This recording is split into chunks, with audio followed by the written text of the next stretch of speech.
FDOT and Clay County started talking about the First Coast Expressway in the 70s. So the fact that we've had 40 years of conversation about this and now it's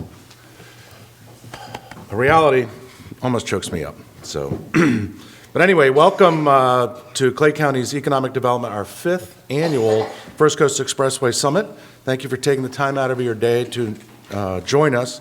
I'm George Egan. I'm the chairman of the board of directors for the Clay EDC and also the CEO of the Reinhold Corporation. We have a full program today, and hello to all of those that are joining us live stream. We are very grateful for your engagement and support. I think we have somewhere between 100 and 200 people via Zoom. So for those of you that are on Zoom, if you have any questions throughout the program, please feel free to drop them in the comments box for a question and answer session at the end of our program. The momentum in Clay County right now is incredible. Everybody agree with that, right? There are homes and businesses being constructed throughout the entire county and almost every community. Today, we'll hear from J.J. Harris, the president of the Clay EDC, Sarah Pleasance from Atkins, who will be speaking on behalf of FDOT. Paul Steinbrecher is here from Clay County Utility Authority to update us on water resources. School Superintendent David Broski will update us on school infrastructure. And Sharice Stewart and Ed Dendor from the county will be here to discuss the road projects and updates on land usage. Also, a big thanks to our title sponsors. Programs like this cost money, and so we are grateful for their support. So thank you to Orange Park Medical Center and Tico Gas, who are our title sponsors, and our corporate sponsor, Superior Construction, who's building the south leg of the expressway. And now Peter Long-Inez is here on behalf of Lisa Valentine to say a few words from Orange Park Medical Center.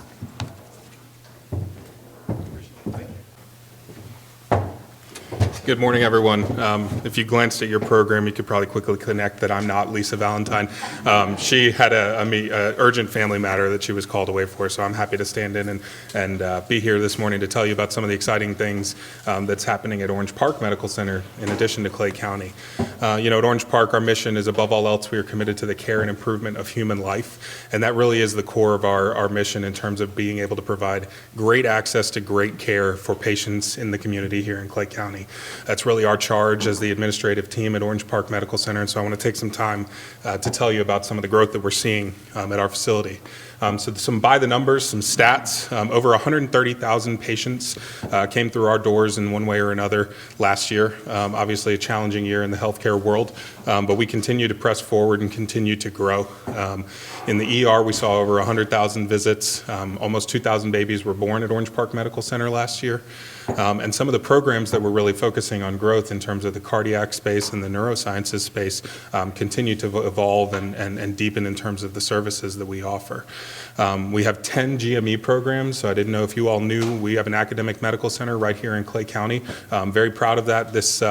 Coming later this month, we will have almost 150 new residents join our campus, and we're very committed to training and teaching the next round of physicians that come into the community. Many of the physicians that go through GME programs end up staying in the communities that they're trained in, and so this is really an investment in the care that can be provided at Clay County that we're very proud of. In addition, I want to highlight we're very proud of our tax-paying status. Almost $19 million in taxes were paid to Clay County. That's money that goes right back into the community here, in addition to the employees that we provide employment for and those folks who live in and around Clay County. In terms of recognition, so Healthgrades is a company that uses publicly available data to really rank the quality of care being provided in numerous healthcare entities across the country. We are very proud to be recognized as one of America's top 250 hospitals based on those quality metrics. In addition, our OBGYN program has been top 5% for the last 6 years running. We're also the only comprehensive stroke center in the county, which means that those patients who are experiencing strokes, not only can we give that clot-busting drug to break up the stroke, but we have the technical clinical capability to go in there endovascularly and retrieve that clot so that patient can have those symptoms resolve and have a better outcome. We have 365 inpatient beds currently and growing, over 1,000 providers that are on our medical staff and growing, and then over 1,700 employees that are in one way employed by the hospital, not to mention all of the other support services that work in and around the facility. And as I mentioned, we're growing. So we've just completed a $126 million project that's really an expansion project. Many of you may have seen on Kingsley a new 5-story tower that we've added. That is in addition to the $34 million project we just announced to really build out some 2 of the remaining floors of that tower with new inpatient beds. So all told, we'll be adding 96 inpatient beds to the facility, as well as retrofitting one of our units to be an ICU. So really, we're expanding and building a small hospital within the existing footprint of our large medical center.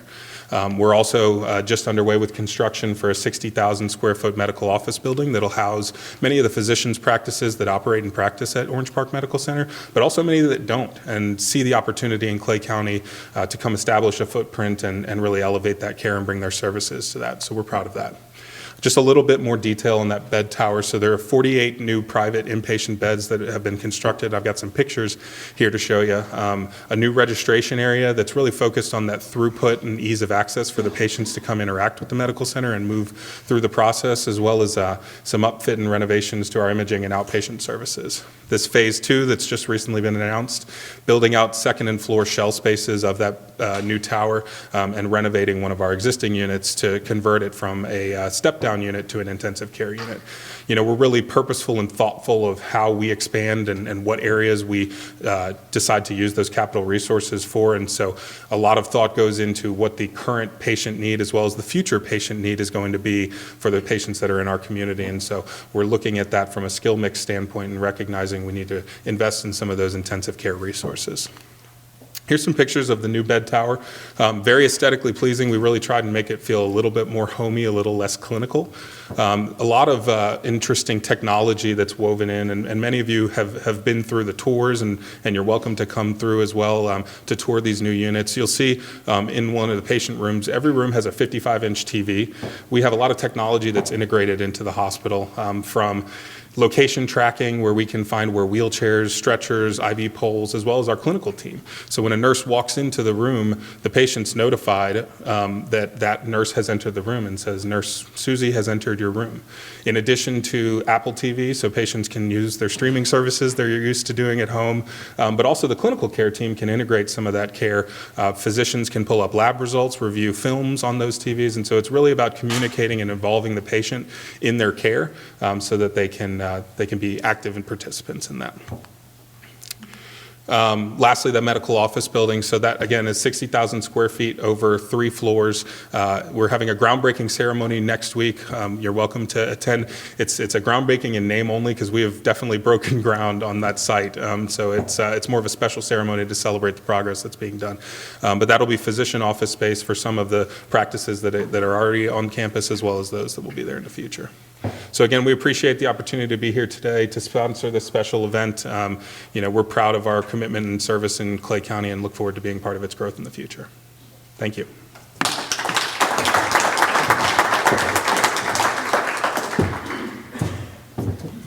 Thank you, Pete, and we're excited about the major expansions happening at Orange Park, and also for the unprecedented time for our county, and we're grateful for everyone who in the healthcare community helped us manage our way through COVID last year. So thank you to Pete and all the healthcare providers in the room.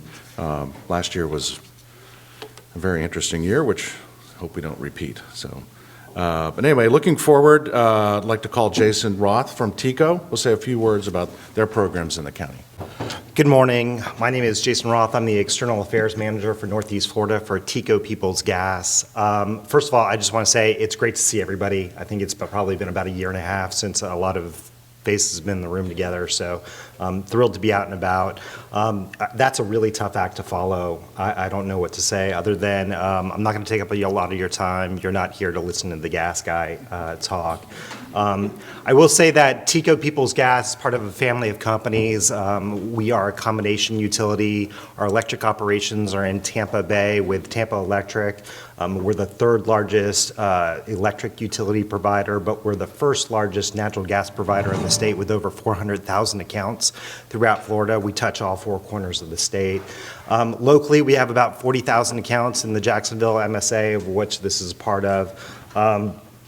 We are very committed to the region. We see this region as one of our highest, fastest growing regions there is. Over the course of about a 3-year time span, we'll be deploying $250 million in CapEx just to serve this region in a safe, consistent, and reliable way.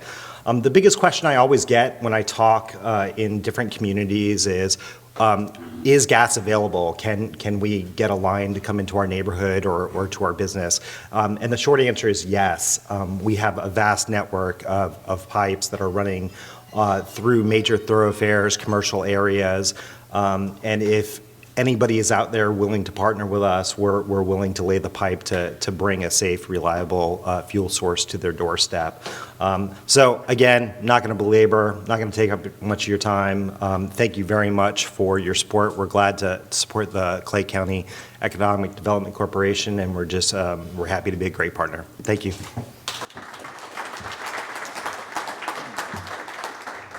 Thank you, Jason. And when you think about the First Coast Expressway, we have infrastructure partners, the schools, CCUA, electric, gas, healthcare.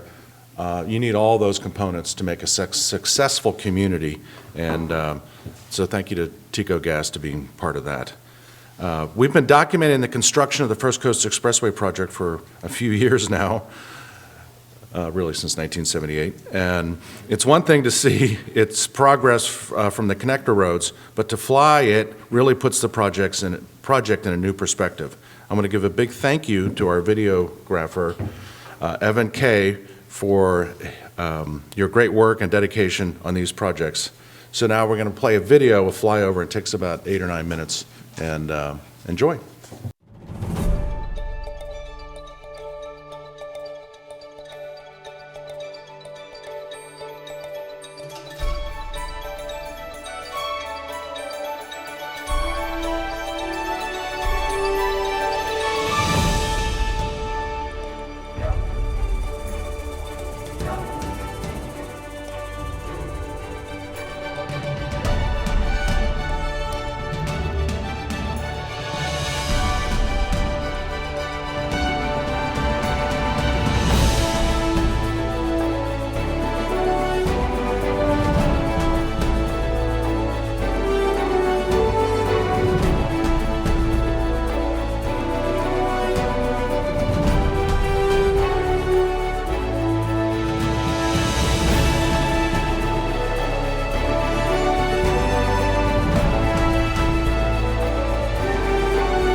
Good morning, everyone. I'm J.J. Harris. I'm the president of the Clay County Economic Development Corporation. I just want to give a big shout out and thank you to our legislators and public servants, past and present, who have made this possible. When you think about the magnitude of the First Coast Expressway and the impact it's going to have on the region, connecting I-95 to I-10 when complete, a new bridge across the Shands, 65 feet in height, it's just unprecedented. I think George said it best, unprecedented. Unprecedented investments in road, water, sewer, gas, electric, and fiber. The momentum that it's creating for our county is tremendous. We have over $700 million in construction projects, major construction projects that the EDC has touched, worked on, and assisted with. Not to mention the hundreds of millions of dollars allocated by the legislature, approved by the governor, into the budget for several more years to get to completion. We're very thankful.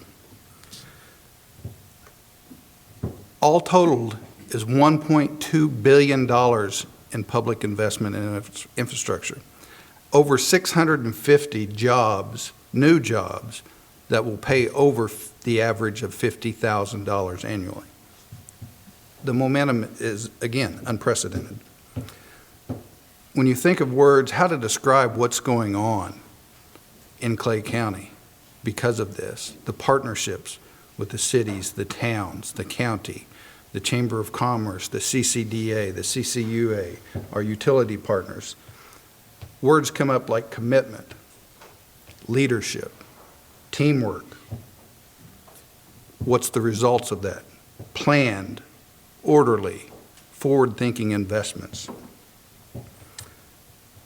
It's just astounding that if you would have thought 5 years ago when this, project was working its way through the legislature, that we'd be realizing a video today that of the magnitude of what's going on. And I want to give a shout out to Laura and Evan who documented, did all the video photography, put this planning together. It's amazing.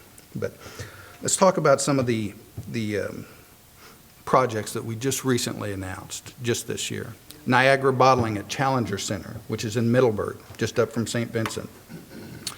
Over $100 million in investment, a 550,000 square foot facility, advanced manufacturing and bottling for water bottling projects. It's going to create about 100 new jobs. Just this past week, or this past month, the BCC approved a $93 million application for Chemours to do mining and processing of minerals, critical earth minerals, at Camp Blanding, retaining 72 jobs in the area and adding an additional 50. Then you look at Mobro Marine, a headquarters expansion down in Green Cove Springs, about 10 new jobs, about a $12 million investment. So when we look at our target industries for development, because of the First Coast Expressway, you think transportation, logistics. Well, we've got advanced manufacturing, healthcare. It keeps repeating itself, more healthcare. Then you've got marine, aviation. It's just amazing. What the future holds when this is complete, it's hard to say. But what we must do is prepare sites, be ready for development, have the infrastructure in place, the proper zoning in place, and that's where your support of the EDC is critical. Attending events like this, talking with friends and neighbors, helping us out when we bring projects in. Many of you have been or participated in events where we've brought some prospects in and just kind of showed them around, unknowing. You may not have known that you were at an event, but it was a prospect that was courting our community, seeing how our teamwork works. So we thank you for your investment, your commitment. Just a few things that are going on in the county. It's just absolutely amazing. So with that, I'm going to go ahead and work over to Sarah Pleasance. She's with the Florida Department of Transportation, their outreach coordinator, and we will begin her presentation. Sarah?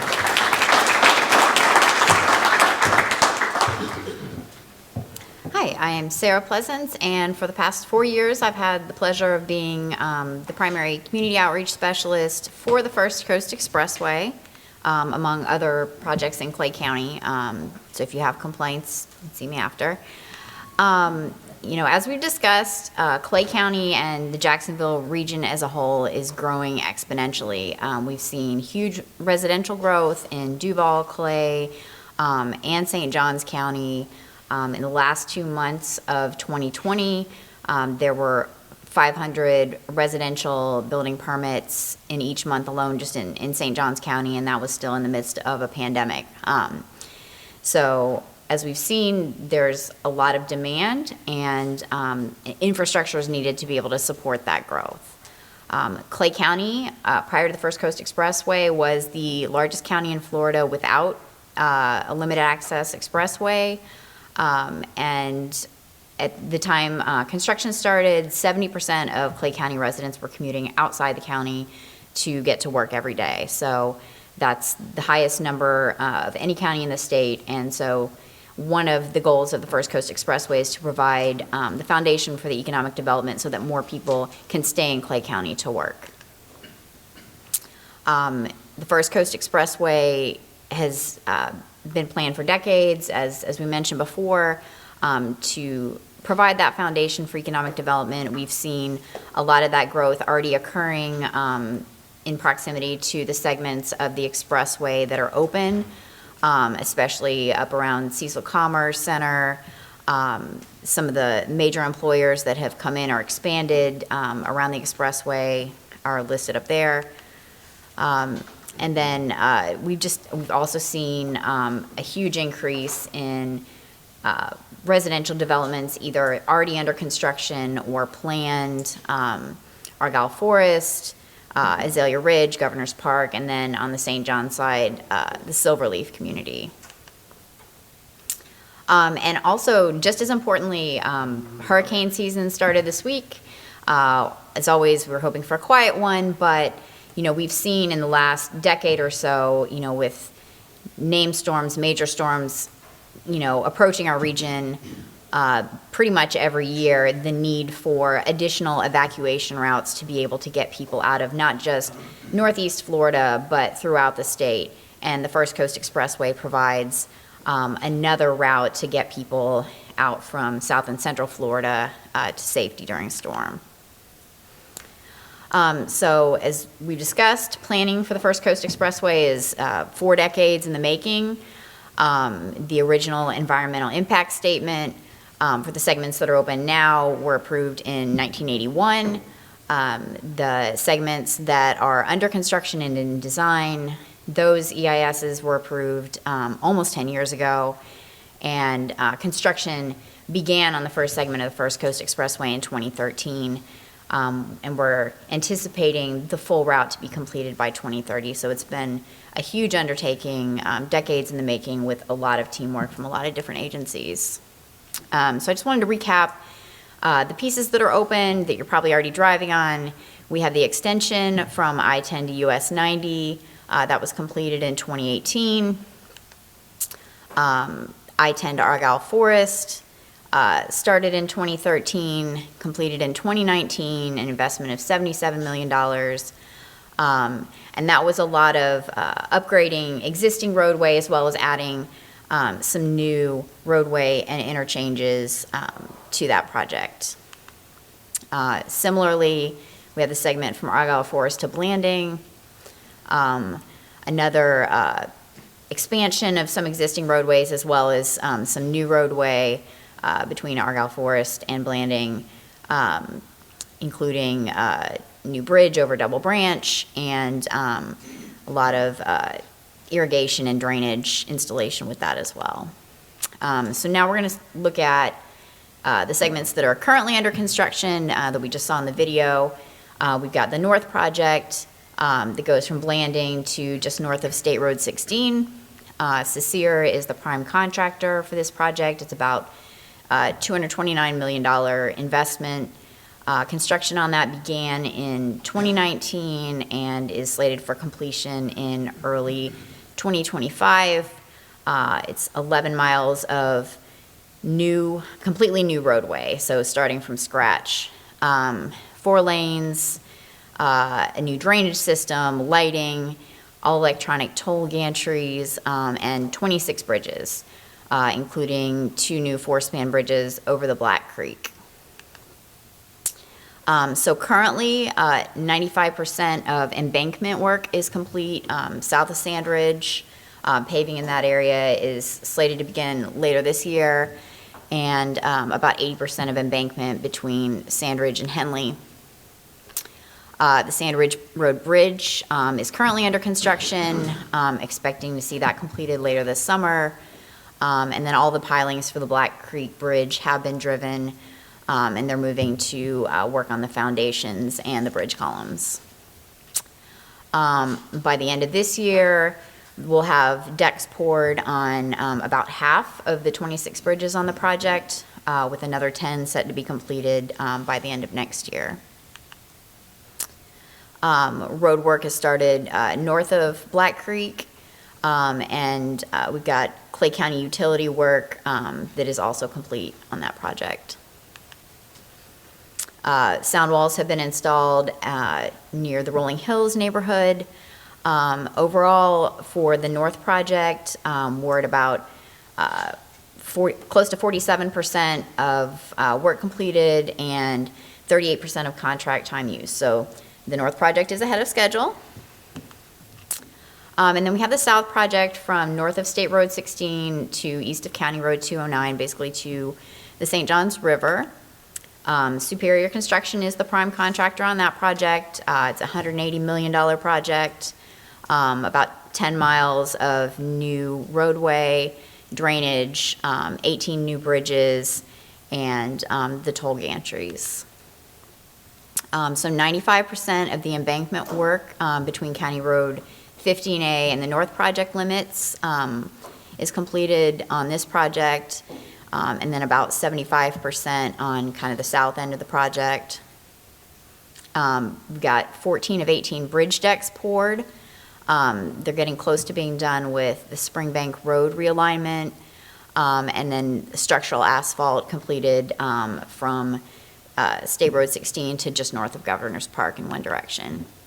And then you can see in this photo, even just since the video was filmed, they've done a lot of asphalt work on the State Road 16 diverging diamond interchange, which is going to be great. They're extremely efficient. I geek out over diverging diamond interchanges, so if you want to come talk to me about that, feel free.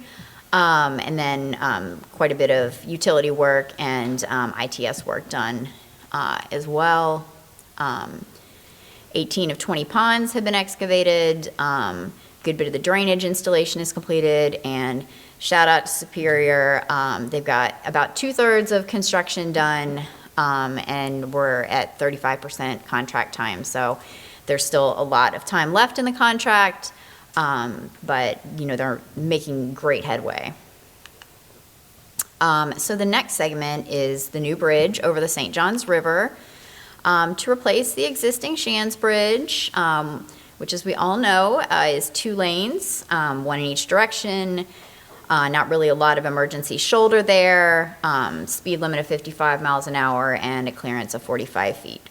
So with this project, we will be replacing it with a new bridge with 4 lanes, 2 in each direction, wide shoulders, and a shared use path. This project is scheduled to let in or advertise later this year, be awarded next summer, and then start construction by the end of next year. So it's really coming up fast, and they're estimating about 5 to 7 years for construction of the bridge at a cost of about $400 million. So this bridge, compared to the existing Shands Bridge, safe, fast, and dependable, will have a posted speed limit of 70 miles an hour, LED roadway lighting, 4 travel lanes, emergency shoulders, and also a 65-foot clearance, which matches the clearance of the Buckman Bridge and will allow larger marine traffic to pass through, especially to the Port of Palatka. So that's going to be a big benefit to marine traffic in the region. And then we'll also have a shared use path to connect to existing bike and pedestrian paths in both Clay and St. Johns counties. And so there's just a typical section of the bridge. Yeah, it'll connect all the way across, but you can see the wide travel lanes, the 12-foot emergency shoulders for safety, and then the 12-foot, 8.5-inch shared use path on the north side of the bridge. And so everyone asks, well, what are you going to do with the old bridge? So we have an agreement with Clay County to leave a portion of the bridge on the Clay side for recreational use, and FDOT is going to be investing about $1 million into improvements, parking, lighting, ADA accommodations for that side, as well as the St. Johns side, something similar in St. Johns County. And then our last segment will connect to I-95 in St. Johns County.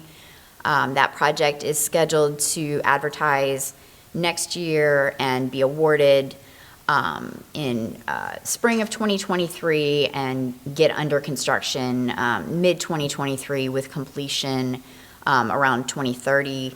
7.5 miles of new roadway, a new two-phase diamond interchange at County Road 2209 in St. Johns County, as well as a major interchange at I-95.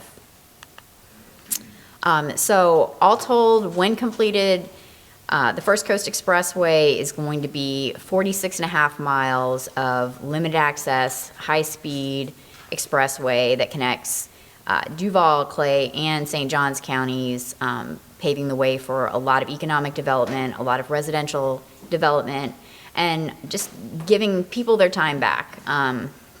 You know, I think with the pandemic, a lot of us have seen, you know, kind of the value of our time, and most of us don't want to spend it sitting in traffic. And so this is really going to provide a more dependable commute for people and provide new opportunities for them to work closer to home. So firstcoastexpressway.com is the project website. My contact information is there.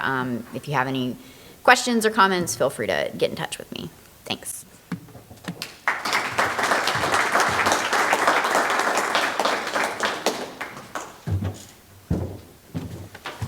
Thank you, Sarah. That was very informative, and we really appreciate the detail that you provided us.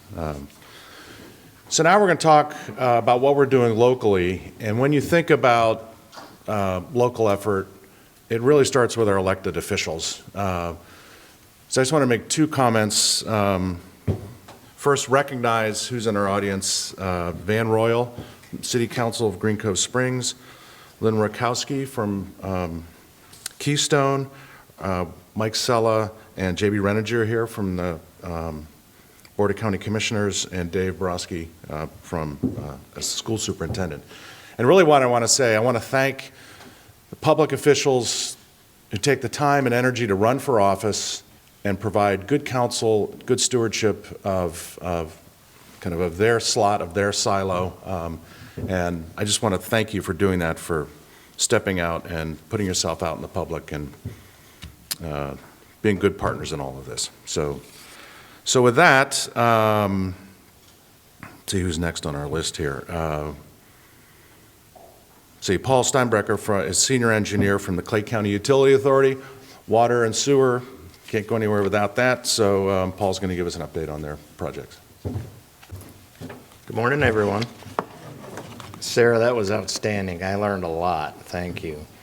So my name's Paul Steinbrecher. I'm the chief engineer for CCUA. I'm really glad to be here with you and to meet you as a group today. Everybody's excited about the First Coast Expressway. Many people have said it about all the growth that it's going to be bringing. And it sure is nice to be in a room like this. Again, it's been over a year for most of us to be in a room like this with lots of other people, sharing all the great things in our profession. So very glad to be here with you. Let's see if I can learn this. There we go. So if you think about it, CCUA really is a water resources management utility, right? We serve you water. We collect the wastewater that comes from your homes and businesses, and we clean that, and we turn about 65% of that into reclaimed water and send it back to you for non-essential uses, such as watering your yard. Our service territory, it may be a little difficult to read on the map, so it's everything except those peach-colored areas in the northeast part of the county, going all the way around right here, and we also serve a portion of the Keystone Heights area. We serve, in round numbers, approximately 60,000, we call them ERCs. Think about those as rooftops or businesses that are equivalent to a rooftop. A rooftop in Clay County, on average, is 2.7 people in the house. So 60,000 of those. We also serve about 15,000 reclaimed water customers. Let me tell you a little bit about our customer growth and water demand that we see coming very predominantly from the Expressway. Let me start with the blue line. This is customer growth or account growth. I'm going to talk about it in these strange units again, ERCs. Just think of those as houses, numbers of houses. If you go back to 2007, you'll see it was pretty flat, right? And that very much is the effect of the Great Recession. And then you'll see it picked up after about 2013, and it's grown pretty steadily to today, which is that little hump right there. We absolutely foresee that same strong growth continuing at least through 2040. We've just generically shown that by continuing a straight line up and to the right. We'll be doing some studies in the next year, an integrated water resources plan, to better define what the real envelope of that is, but I've shown a generic line for today. Now let's go to water use. That's shown in the orange line right here. That has a very interesting trend I'm going to talk to you about here. This is not the Great Recession. That is a series of conservation efforts that were probably poorly timed. I'm going to talk about several active conservation efforts and then a few passive ones. So the active ones at the time, we put in tiered rates in the 2008-2009 timeframe. Think about in your house, the first 5,000 or 6,000 gallons of water use is what we call essential water use in our business. Everybody needs to take showers, baths, wash the dishes, those types of things, right? And that's your essential indoor water use. And we have very low rates for that because everybody needs that. Then we have 3 other sets of rates that as you use progressively more water, we charge more for that. That works very effectively, and you can see the effect of putting in that type of rate. That's most of what you're seeing here. There are other active measures, such as a whole host of customer outreach initiatives for water conservation assessments at your house, or if you have high use occurring, or if you have extended water use, like 3 days, something's running in your house. We have meter systems that can generate a call to you. And that helps the customers conserve water, of course, and it also helps them with their bills. So we've been active at that for a long time now. The other type of conservation you see that caused this drop right here is what we call passive conservation. Anytime you go buy a new house now, or if you replace any kind of fixture in your house, dishwasher, shower head, anything else, it's more efficient now than it was 5 years ago, and that's more efficient certainly than anything that was 20 years ago. So that's called passive conservation. So I won't spend much more time on this, but let's look at the 2022 line. Let's just call that the end of this year, what you're seeing here. And you can see on the orange line, we are serving less water right now than we used to serve back in 2007. But we're serving a whole lot more houses. That's the effect of the conservation, okay?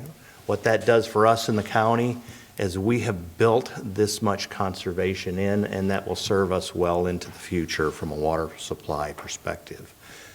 But I'm going to tell you that served us well in the past, but we are going to need new water. As we continue to see this growth in the future, we're going to need new, real live water from somewhere to serve that growth.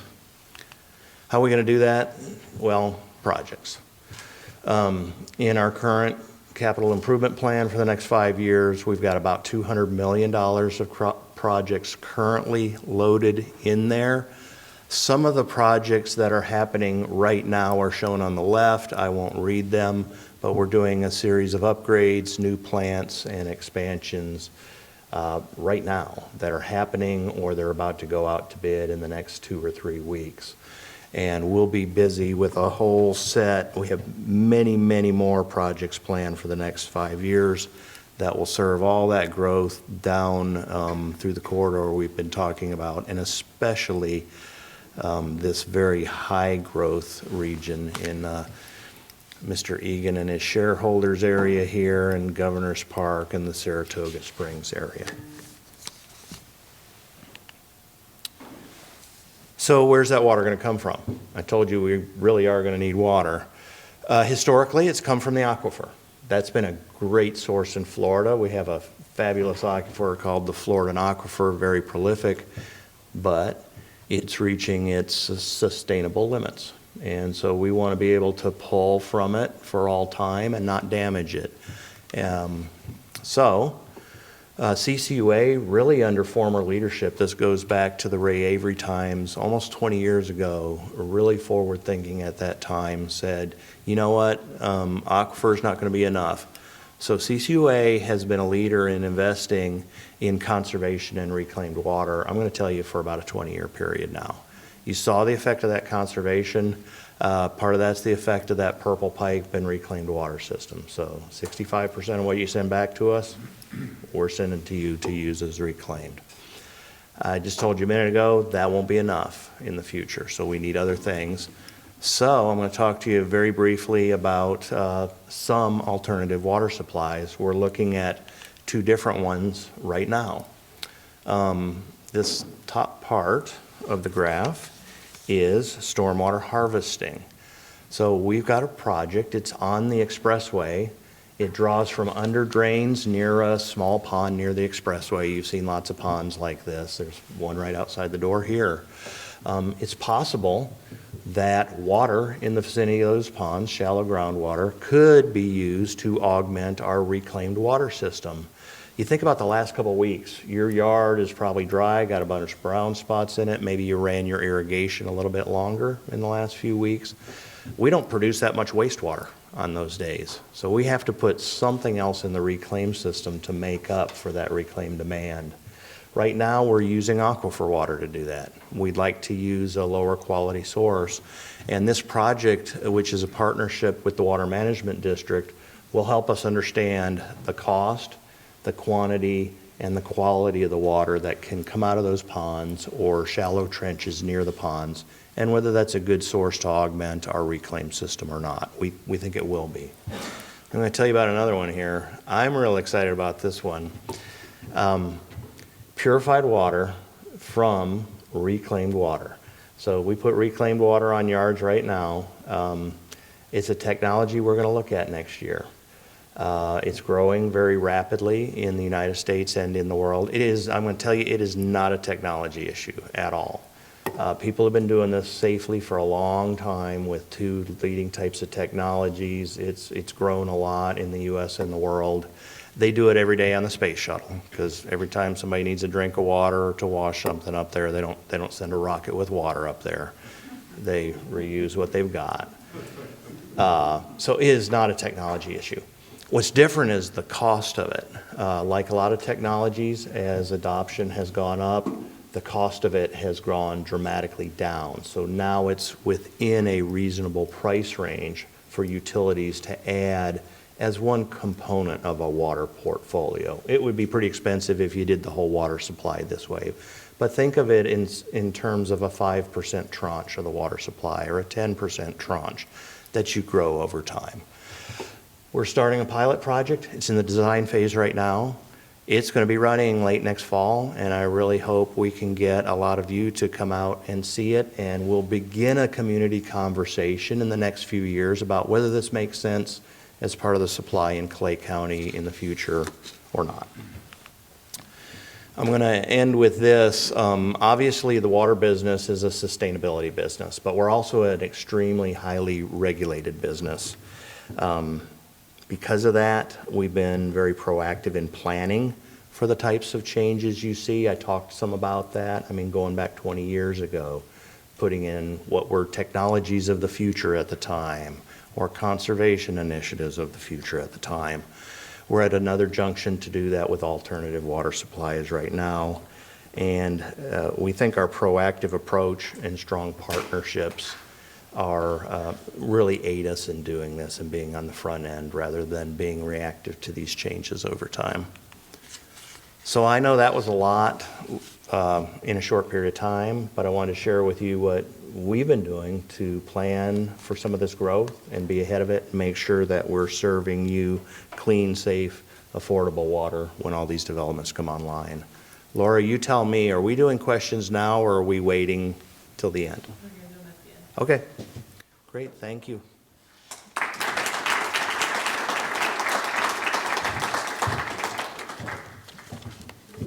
Thank you, Paul. Again, very, very informative. So now I'd like to introduce Dave Broski, Superintendent of our So school. let me start off by saying many of you didn't realize today was a holiday. Today is the last day of school for students. So if you hear trumpets blaring, students celebrating, the only people that aren't going to be happy today are, of course, who? Parents, right? So we're very proud of the fact that this year has ended and ended successfully. Good teaching habit is, of course, to state the objectives of the presentation. So today I'm going to talk to you a little bit about enrollment and student data, trends, areas of growth in Clay County, projected school needs, and talk a little bit about the Ed First half-cent sales tax. So if you take a look at student enrollment over time, when I first started in Clay County schools, it was 1989. I know you're looking at me thinking he started teaching at 12, and I greatly appreciate that. There's 22 schools. Now we're up to 42 schools. And you can see from the next slide, we're projecting 50 schools in the next 10 years. Current enrollment's 41,000 roughly. We project enrollment to go up by over 10,000 more students here in the next 10 years. We project 26,000 homes, a little bit over 26,000 homes in 10 years. And the demand, the financial demand for new schools is roughly about $350 million required. No superintendent would be worth their weight in salt if they didn't point out the importance of education to our community. Just by show of hands, I'll ask everybody to raise their hand when I finish prefacing the question. How many people in the room either graduated from a Clay County school, know somebody that graduated from Clay County school, or know somebody that works within the Clay County School District? Raise your hand. Okay, almost every time I ask that question, the whole room raises their hand. The educational system is the very foundation of our county. It's the very fabric that binds us all together. And the importance of that as an economic lever within our county can never be underestimated. People moved to Clay County prior to the First Coast Expressway for the quality of the schools that are represented. They still come to Clay County for that purpose, but now the Expressway has made them come a little quicker to Clay County. And so we're very, very proud of the fact that we're an 8-rated school district. We're 8th out of 67 counties in academic performance. Our graduation rate of 93.4 is the highest ever in Clay County history. We're ranked in the top 10 in many of those categories that you see up there. We have a proud tradition in Clay County of our school system being a top-rated school system, which causes families to want to move to Clay County. And of course, the Expressway is going to even make that happen quicker along the way. So let's talk about growth needs. Our first school that we're going to open here in 2023 is what we're calling School R. You'd be happy to know that there's no plan to name schools after any people. We watched what happened in another county. We're not going to say where, but we found that we generally in Clay County, with the exception of a couple of our schools, they're named after geographic areas or landmarks. within the county. It turned out that since they started naming schools, that was a very wise move, and it proves to be very wise today to name them after a geographic area. So that plan will continue. It's going to open in August of 2023. This school serves the area that you see there, and I kind of like the graphs that I'm about to show you because you get the general sense just by looking out there, because you see the circles that are there. Those are all developments that are there, and I'm going to give you a closer view of it here in the next one. And you can kind of see those developments and the landmarks around them and the number of homes that are projected within those developments. If it has a check mark next to it, it means it's already started. You know, it's already underway, so to speak. When you look at that, that's a total potential homes within that area of 6,000 potential homes, which equates in our formula to 1,300 elementary students that you can see in those developments right there. When built for August of 2023, the board's already approved this. So School R is one of those things, when you start to talk about growth, you start to wonder, is that going to happen or is that not going to happen? Board's already voted.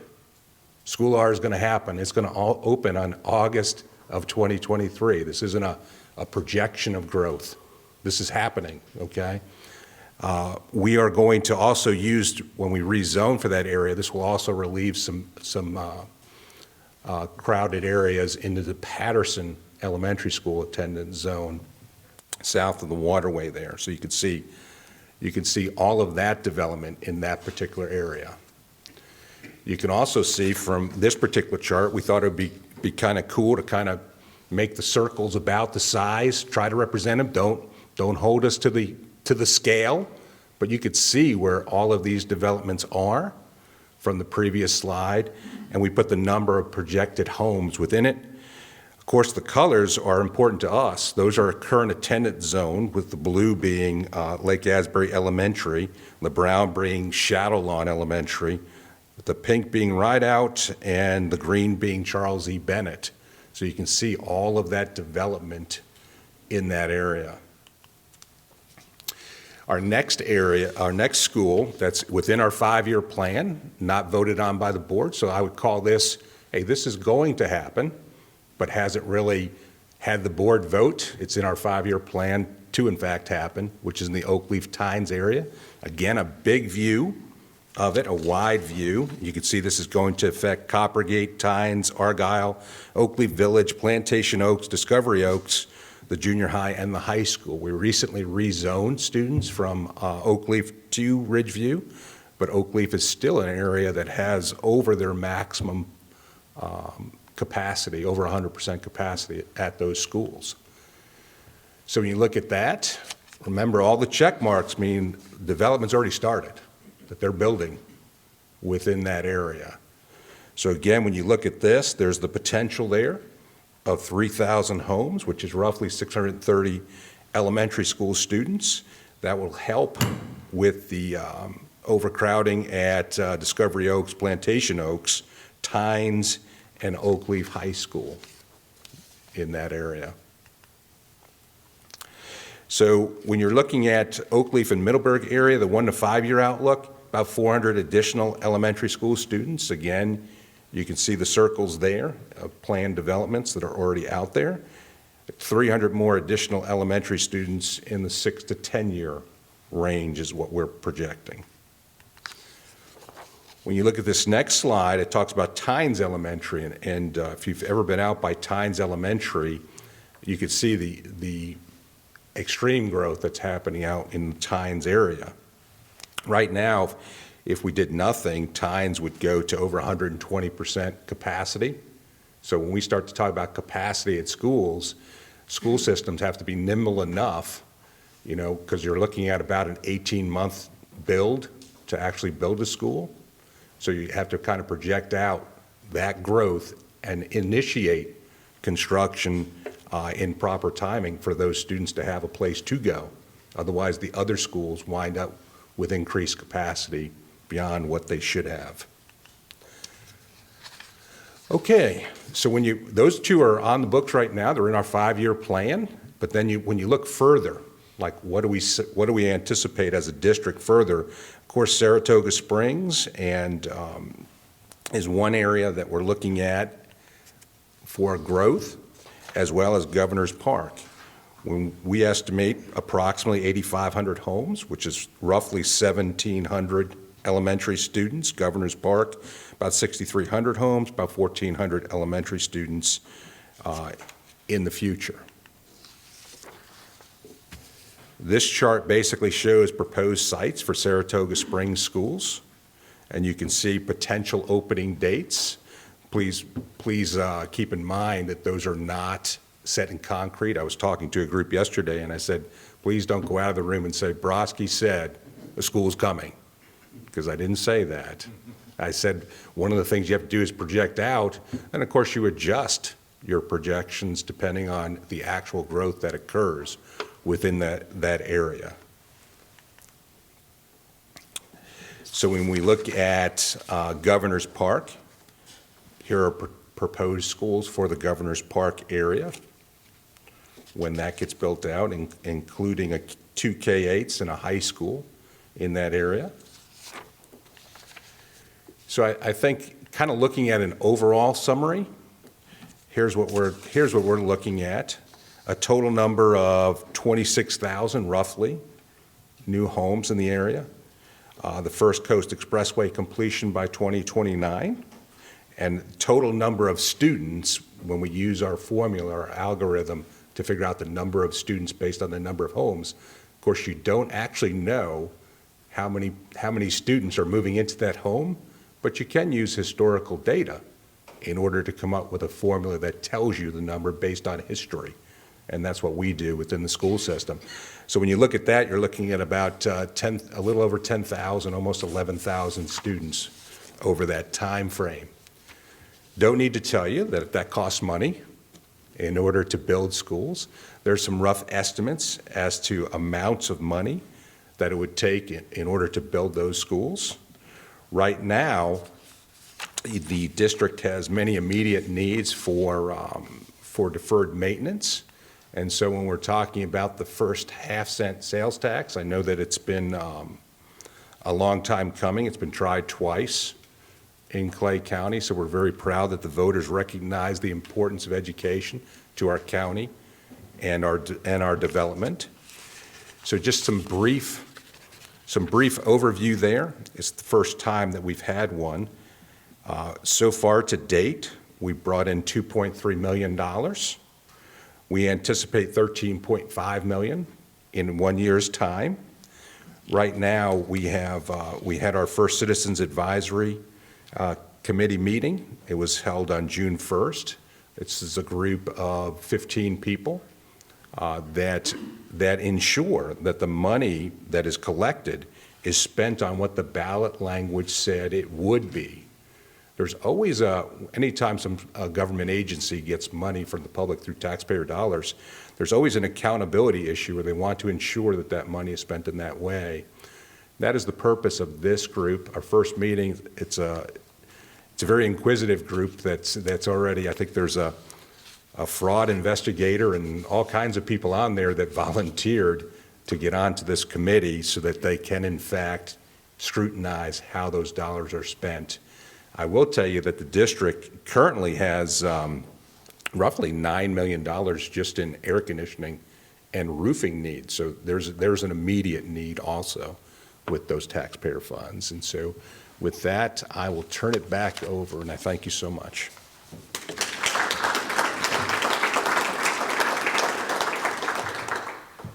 Water and sewer and schools, it takes a lot of lead time, a lot of planning, and a lot of capital. So thank you for your forward-looking efforts on behalf of the schools. And now it's my pleasure to welcome Sharice Stewart, Director of Economic Development Services. And then I think Ed's also going to, Dendor is going to make some comments. He's the Program Administrator for the bonded road projects. Sharice.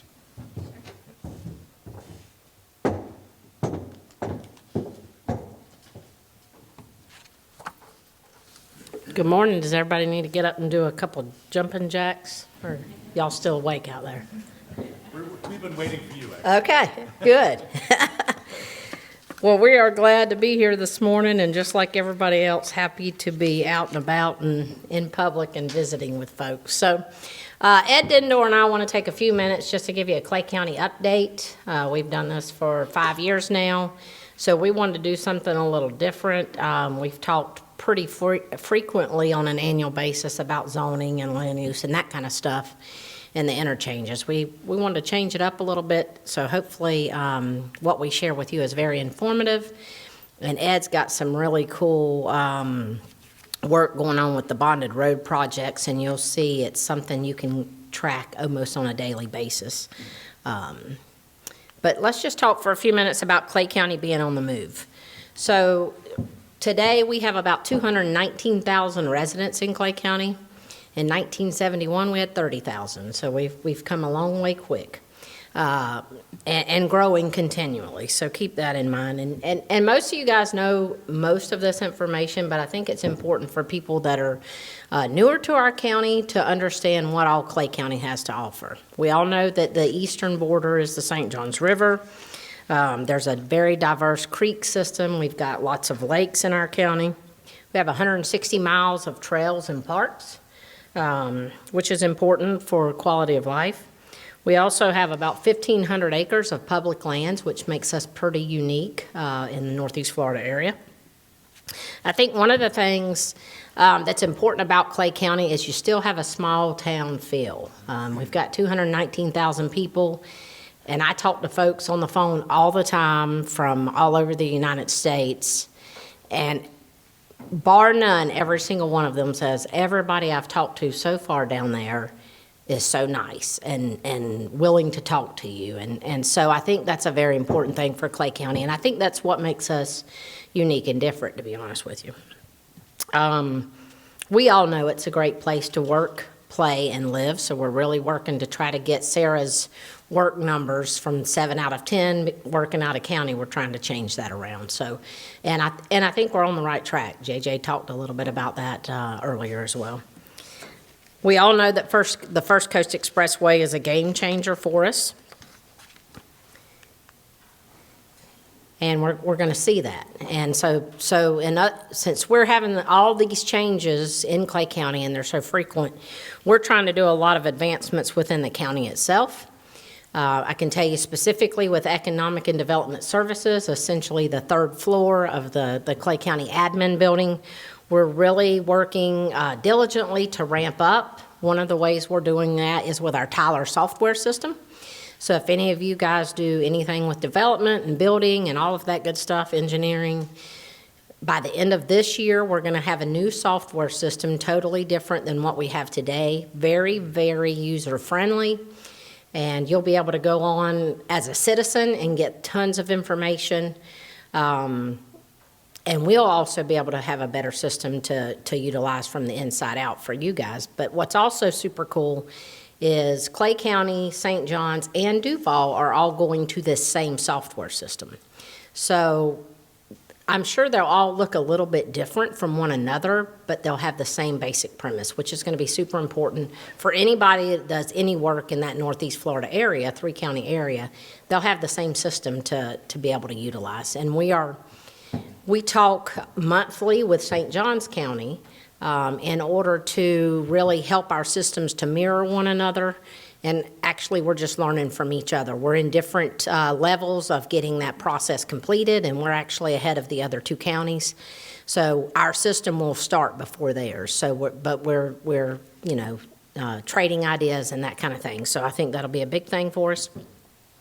As part of that, we're also already using what's called the Bluebeam software to a small extent, and as we get Tyler on board, we'll use it completely, but that basically means you can sit at your desk.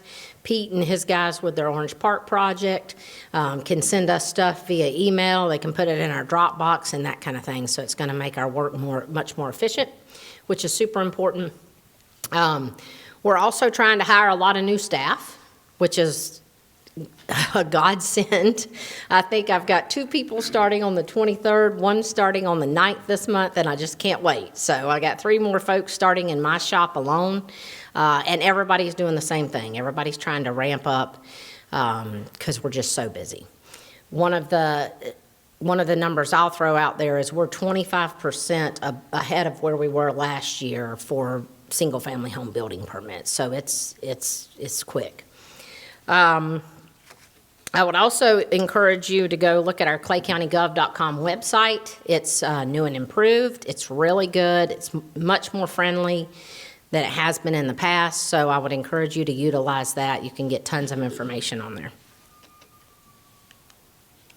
So some of the big changes in Clay. This is a big number. Superintendent Broski gave you some big numbers as well. Essentially, in the next 20 years, we're going to see about 68,000 more people in this county. That's a lot of folks. A lot of them are in that Lake Asbury area, which is why Superintendent Broski is getting us a lot of schools there. So lots going on. We've got Governor's Park, which is going to be big as well, and some changes with Saratoga Springs, and we'll see what that brings us. Also, you've got the First Coast Expressway, which is why we're all here. We all know that it has 7 interchanges, and it's going to bring all sorts of good mixed-use type areas within those interchanges, commercial, residential, good new tax base, lots of jobs, which is what we're really excited about. Another big deal for us here in Clay County is our bonded road projects, and which is why Ed Dindor is here with us today. So there's 7 projects in the central part of the county. Essentially, all of them are in the Lake Asbury area except for a portion of County Road 218 West. But everything else is included within that Lake Asbury area. So you guys know the locations. You've seen this map before. We've got those 7 locations, which we are really, from a planning and zoning perspective, always keeping our eye on, always meeting with developers and folks about what we can bring to those specific interchanges that will help us be the best we can be. So this is a pretty important slide. With all those folks coming in and all the new changes, we've got to make sure we're ahead of the game when it comes to connectivity and mobility. So we've got lots of changes going on there. Next 4 years, over 30 different road projects. And obviously you can't see this map. I can send this map to you if you'd like it. It's a super busy map. So 30 road projects. That's a lot. That's a lot. Varying funding sources. Some of them are county, some of them are state, and a mixture in between. So but the heavy lift is the bonded transportation program. And it's a $130 million project. And the interesting thing about that is that all 7 of those roads are going to be finished within the next 4 years or so. So it's pretty interesting stuff. So Ed's going to come up, and Ed is the program manager for our bonded projects, and he is an awesome asset to our team, so we're happy to have him. But I'm going to let him take the wheel and tell you a little bit more about that.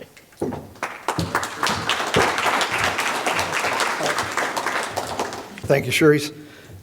And David, school board, I guess the tagline, half-cent sales tax is Ed first. Well, Ed's going to be last today, so don't want to dismerge your tagline for your half-cent sales tax.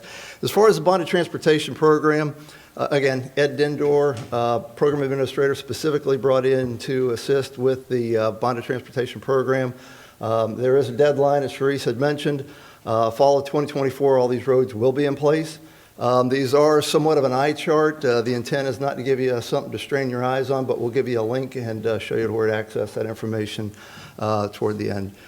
As far as the importance behind the bonded transportation program, there are many benefits to the community, whether it's a safety, flow of traffic.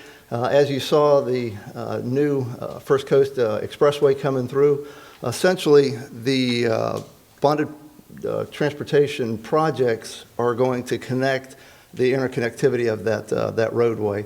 The state's coming through to place that expressway in, and basically that's the backbone, and we're going to put the ribs and the meat on that backbone.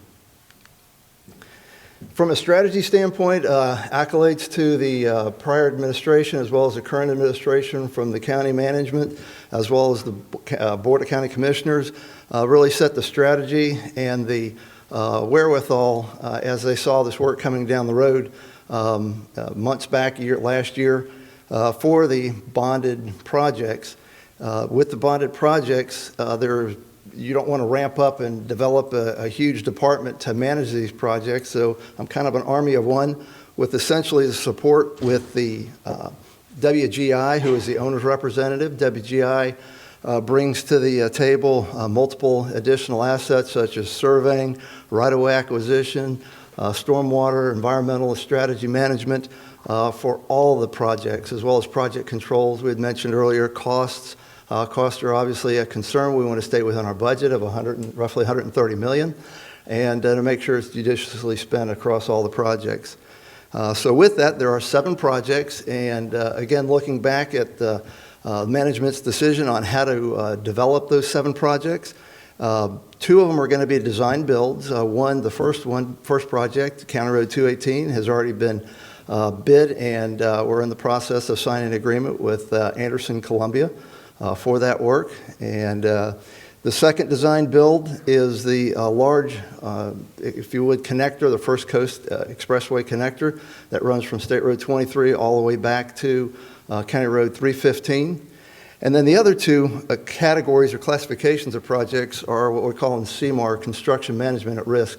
And there's CMAR number 1 and CMAR number 2. CMAR number 1 is essentially 2 different projects, and that's in the Sand Ridge and County Road 209 area. And then the CMAR number 2 is projects we call 2, 5, and 6A. Project 2 is part of County Road 209. Project 5 is County Road 220, and then Project 6A is that little small connector for the First Coast Connector, the last piece, if you would, that connects US 17 at the very end. All of that, again, is within a budget of the $129 million, and a part of that was to be able to, there was a lot of discussion, I think, up front. Do you want to have one company come in and do all the work? Do you want to have 7 individual projects? But the ability to have all that work done in such a short period of time, because of the bonded covenants, we're not able to go beyond really 2025. We broke the projects up into 3 different segments or 3 different types, therefore being able to bring in multiple different engineers, contractors to be able to do this work. So kind of bring it home, as far as the latest information, again, I'm not going to sit here and try to send you the maps. The best place to do it is to go to the website that was mentioned earlier. On that website, when you click on the website, it does have if you haven't been on it recently, it has a new look, a new feel, a lot of hot buttons toward the bottom of the page. If you can click on those, and if you're interested in the road projects, you'll click on that specific area, and then toward the bottom of the page, you'll notice these large black boxes, depending on what you're looking for. If you wanted to get to the map Sharish mentioned earlier with over the 30 different projects, you can zoom in and see what the dates and times are, where the money or how much each project is going to cost. As well as the bonded transportation projects, we've got what's called a dashboard. And on the dashboard, you can drill down and look. There's little tabs at the very bottom of the page, and you can look at and touch each one of the projects and look at what the status is of the survey, the construction, the engineering, how much money has been spent, what is the overall budget for each one of the components, as well as a center section, if you would, that has a summary for all the projects. So in order to do that, you can go in and click on, if you want information that's pushed to you, you can actually go out and put in your email address. So if something is updated, you're interested on County Road 218, and you want to know when something is going to happen, when's the construction going to start, or is there going to be a detour, whatever it might be, you can go ahead and put your email address in it, and then our PIO, Public Information Officer, will push out information to be able to tell you what's going to be happening as it occurs over the next 3 years, 3 to 4 years. So with that, we're going to go ahead and, I guess, turn it over for questions.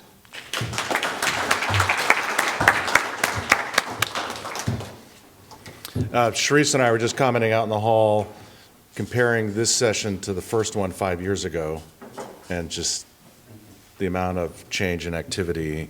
And when you think about it, these are things to get done. These are, the to-do lists, and the to-do lists are huge. And I just want to take my hat off to all our partners out there that are getting things done. So So with that, we have some time for some questions. And if you're in the audience, just raise your hand and we'll run you the microphone over. And then also we'll answer online questions to the extent that people have chimed in. So.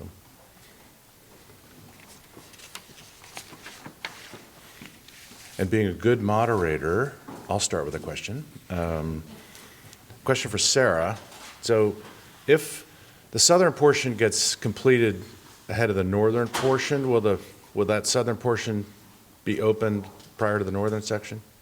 I don't think a decision has been made on that yet. I think it'll all depend on kind of the timing. It's a good question for FDOT leadership. I don't think it's been determined yet. But right now, they're tracking to finish about the same time, really, which is end of 2024 for the southern project and early 2025 for the north project. Any questions out here? Anyone?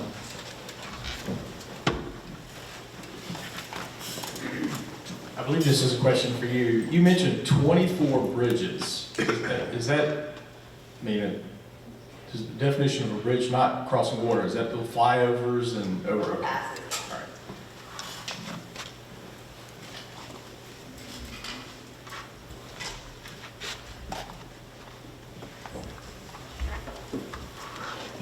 Yes, sir.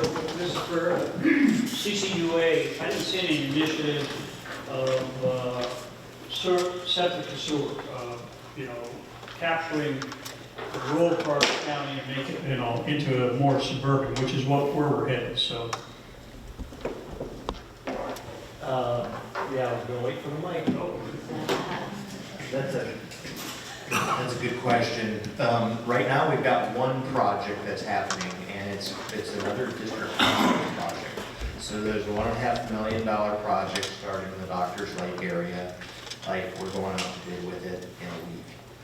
And so in the next year, we'll be hooking up about 70 homes there. I expect to see that growing over time, but we're going to be reaching out to state partners as well, as you might imagine, to try to get cost share funding for that in regions that are close or proximate to water bodies that otherwise would have nutrient problems from those septic systems. So that'll be a long-term effort for sure.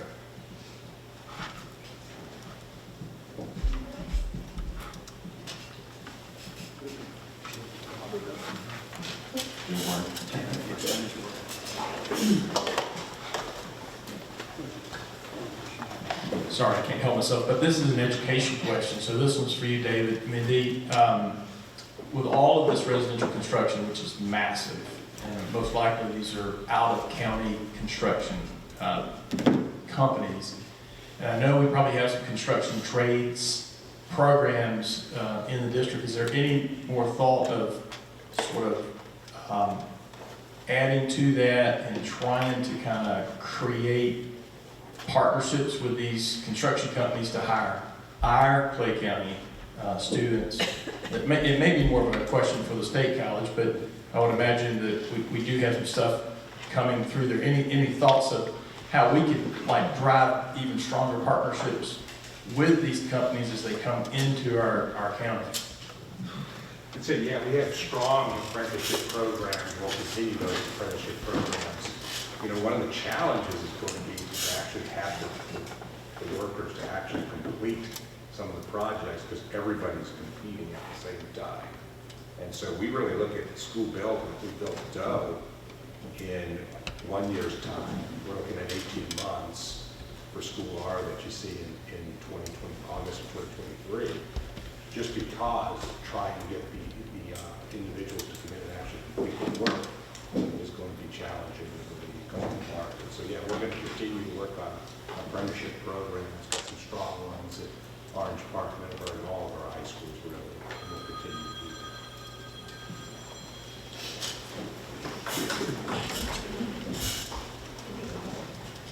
that. With 7 different interchanges, is there a structured plan for retail, commercial, professional growth and development centered around those interchanges?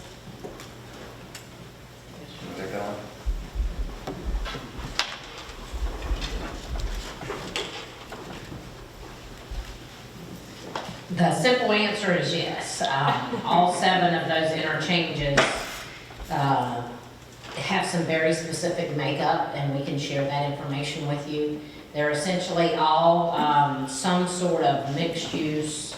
Some of them are more intense in industrial and commercial. There's at least one of the interchanges that is more residential in nature, but for the majority of the other 6, most of them are, I would classify them as mixed use, but some of them are heavily revolve around the industrial and commercial piece. So.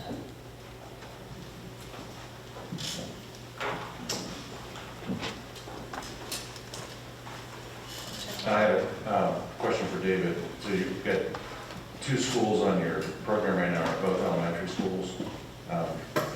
Do you have is the cash available right now to build those schools? No, we're working on bonding strategies now. No, the question was, do you have the money right now? No, the bank account is not full.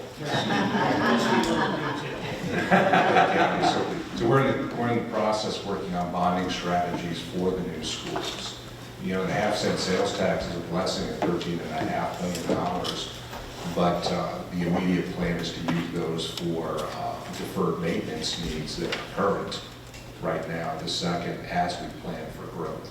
So I would say that school R is a definite. That's already been voted on. School A that you saw in the presentations in the pipeline, very likely, hasn't been formally voted on by the board. And the other ones are more pushed back as we see what happens over the next couple of years. We renew the plan every year, it's readjusted every year.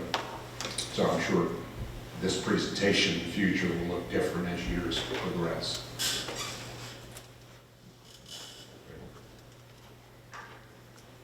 Dan has a question.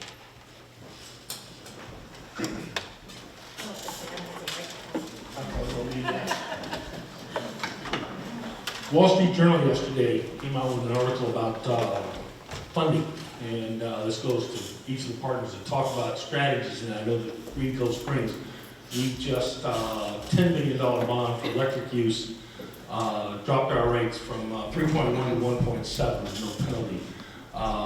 Right now, there's a great appetite in the market for funding. So I'm hoping that whether it be CCUA, municipalities, and the county itself are taking a good, strong look at what we can do now at the cost of money, because it's real low at the time, and just about everybody's saying it's municipal type bonds, the tax savings that they're offering is going to be important. So I'm going to be looking at that.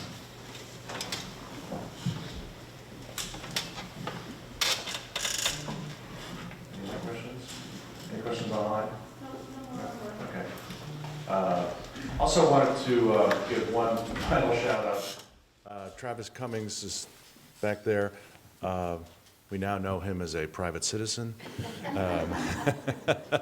And Rob Bradley, to Travis and Rob, thank you for all the work that you did in Tallahassee to make the First Coast Expressway a reality. Nobody took my recommendation to call it the Rob Travis Expressway, but